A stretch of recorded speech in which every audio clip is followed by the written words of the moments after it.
difficult. It really took a toll on me, more than the open heart surgery. When any of you have had your breastbone split open and had open heart surgery, and when you can look a doctor right in the face and tell them,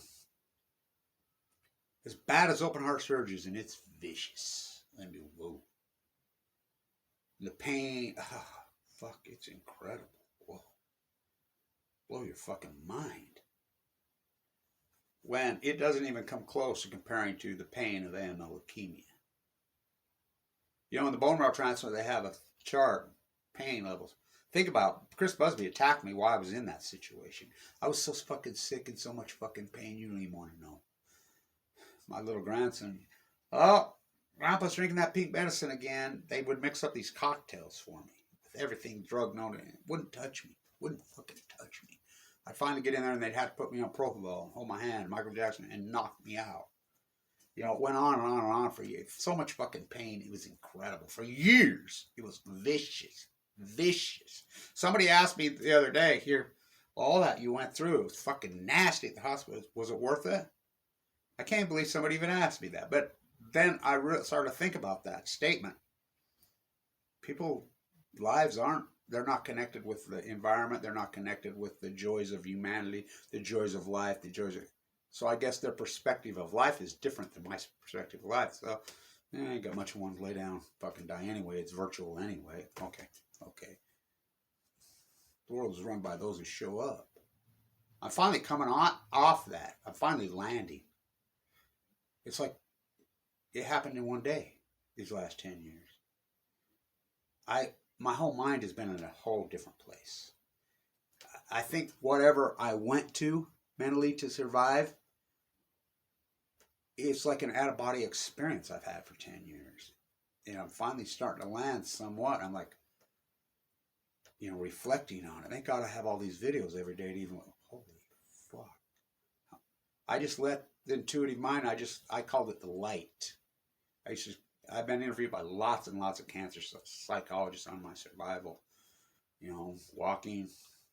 How'd you do it? I'm in the 1% national study. And I'm like, wow. I just followed the light. I just followed my intuitive mind. I just completely let the intuitive mind just completely take over. Completely.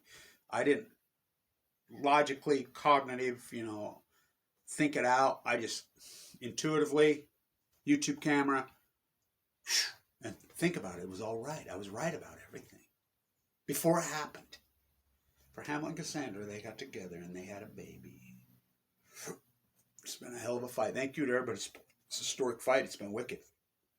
It's been intense. The anti-nuclear movement goes on, with or without you. And you think about it, what it's evolved into. Everybody that jumped on it, they took the money. You've traded in your health for some fucker you never met fucking your fake fucking wealth. Not me.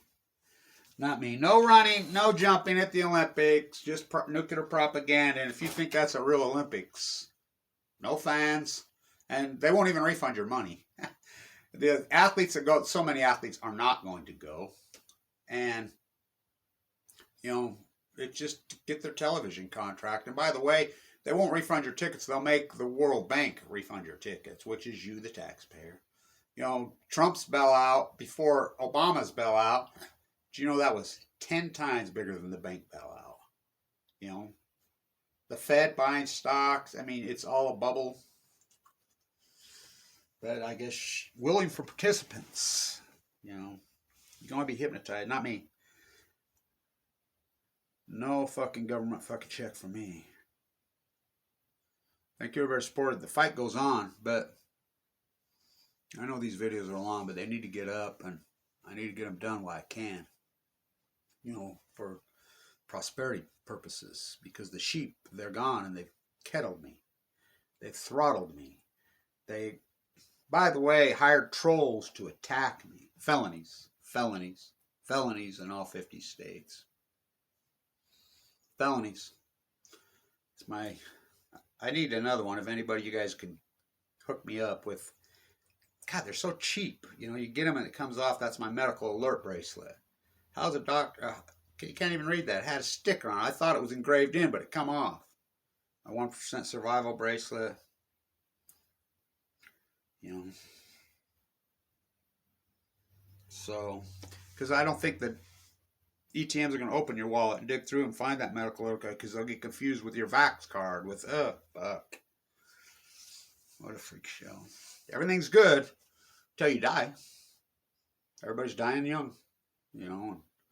Their dogma. You've been hypnotized by Fox News. All little invisible germs don't fly through the air.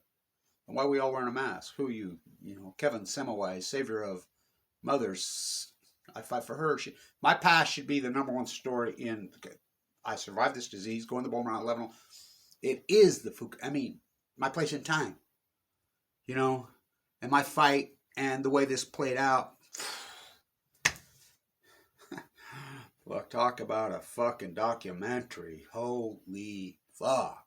It's incredible, but people are too weak to handle it. They're willing to die for their comfortability. They think the zenith of life is comfortability when actually it's the opposite. The fight is the life. The greatest fight in human history. Kevin fucking David versus the nuclear energy crime syndicate Goliath, aka the Untouchables. And everybody's fucking wants to be the fucking new Elizabeth Holmes. Yay, go team. You know, okay. Stay in tune.